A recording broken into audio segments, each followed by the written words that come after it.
제가 보니까 주식 공부하시잖아요. 주식 공부하고 있는데 머리가 터질 것 같아요.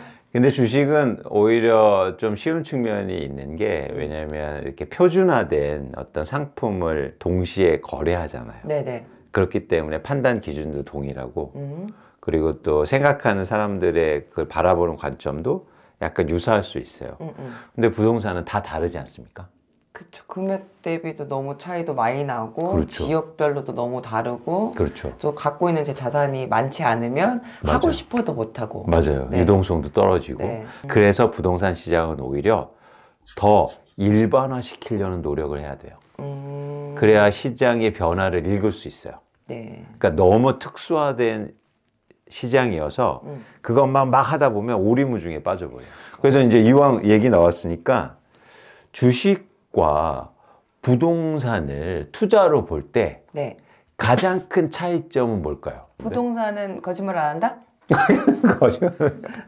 주식은 거짓말해요? 아니요, 그건 아니지만. 저는 사실 주식도 분석한 애널리스트인데 네. 가장 큰 차이점이 있어요. 뭐냐면 뭔가요? 쓸 수 있다는 거. 쓸 수 있다? 부동산은? 네. 어떤 걸, 어디에? 사용할 수 있잖아요. 아, 사용할 수 있다. 네. 그래서 부동산의 가장 큰 특징은 사용 가치가 있다는 거예요. 그쵸. 저희가 살면 사용할 수 있는 거죠. 근데 주식은 어떻습니까? 사용? 가치는 없죠. 없어요. 사용할 수가 없어, 기본적으로. 네. 삼성전자 주식을 갖고 있는데 쓸 수 있습니까? 쓸 수 없죠. 쓸 수 없죠. 집에서 삼성전자 주식을 쓰시는 분은 안 계실 거예요. 그쵸. 그쵸. 그걸 팔아서 돈을 쓰죠. 이 사용 가치가 있다는 게 사실은 굉장히 중요한 의미를 갖고 있어요. 네. 그래서 어쩌면 부동산은 투자하기 좋은 자산일 수도 있어요. 그러니까 주식은 사용 가치가 없기 때문에 계속 빠질 수가 있어요. 그래서 막 상패도 되고 네. 막 없어지기도 하고 네, 그래요. 네, 네. 근데 부동산은 안 그래요. 쓸 수 있기 때문에 네. 기본적으로 뭐 우리가 말하는 사용 가치라는 게 네. 가지고 있죠. 네. 그래서 계속 빠질 수는 없다. 대신 단점이 하나 있어요. 뭐냐면 유동성이 떨어져요. 그러니까 쉽게 사고 팔 수가 없잖아요. 그쵸. 유동성이라는 건 자산시장에서 현금화를 얘기하는 거예요.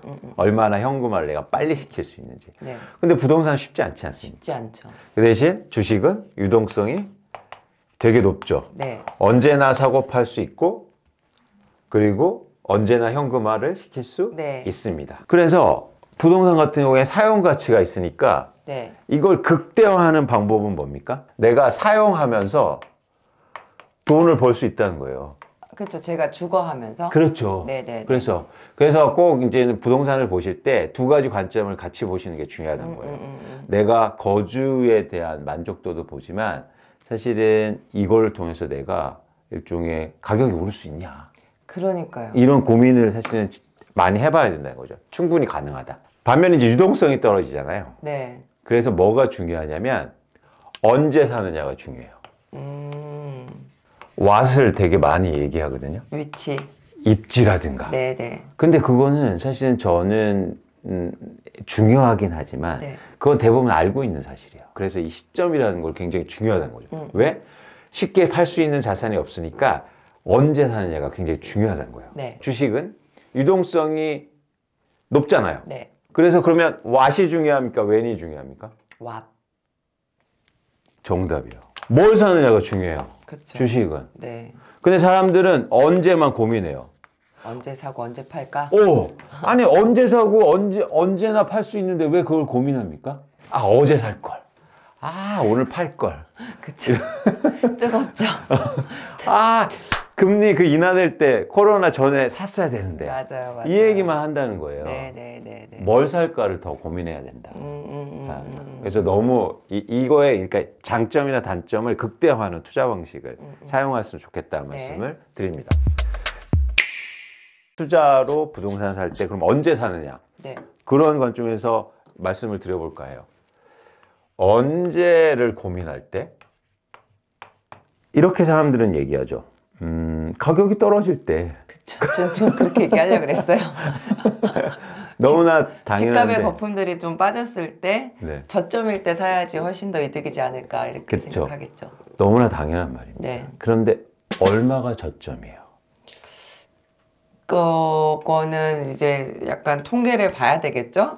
언제를 고민할 때 전세가 되게 중요한데 네. 전세 중에서도 사실 가장 핵심적인 언제는 전세 매매 비율이라는 겁니다. 전세 매매 비율. 네, 네.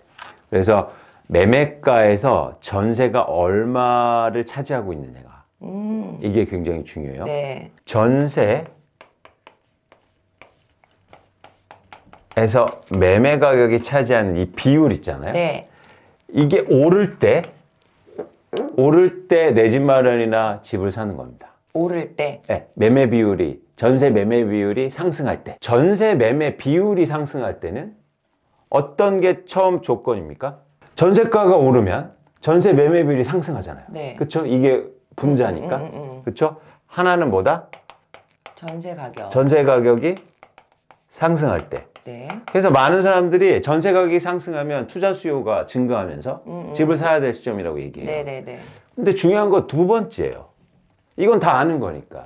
네. 두 번째는 뭡니까? 매매 가격이 떨어질 때. 아, 떨어질 때. 매매 가격이 하락할 때. 또 전세 매매 비율이 상승하잖아요. 그래서 이 두 가지 경우일 때가 사실은 시장의 변화를 일으키는 굉장히 중요한 요인이에요. 네. 근데 이 둘 중에서 어떤 게 더 좋을까요? 네. 집을 사는 입장에서는 매매 가격이 떨어질 때가 더 좋죠. 그렇죠. 근데 이게 산술적으로도 증명이 돼요. 예를 들어서 A라는 경우가 있고 B라는 경우가 있다고 쳐보죠. 그래서 처음에는 10억짜리 집이었는데 전세가 5억이었습니다. 네. 그럼 전세 매매 비율이 얼마입니까? 50%. 50%죠.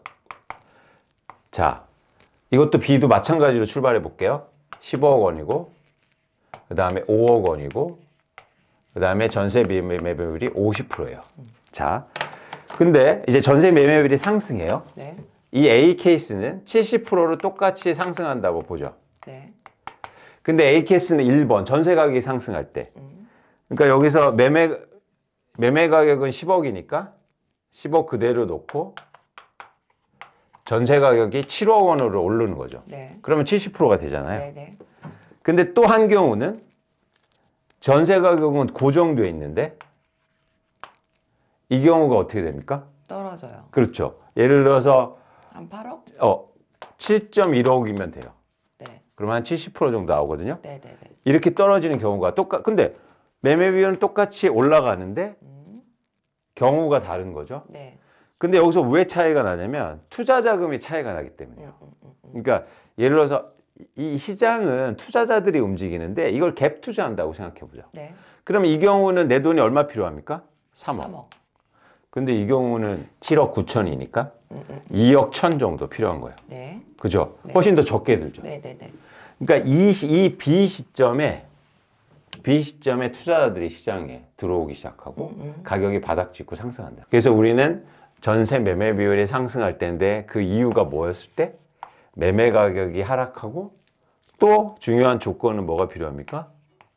전세 가격은 고정돼 있을 때. 고정. 예, 그냥 이렇게.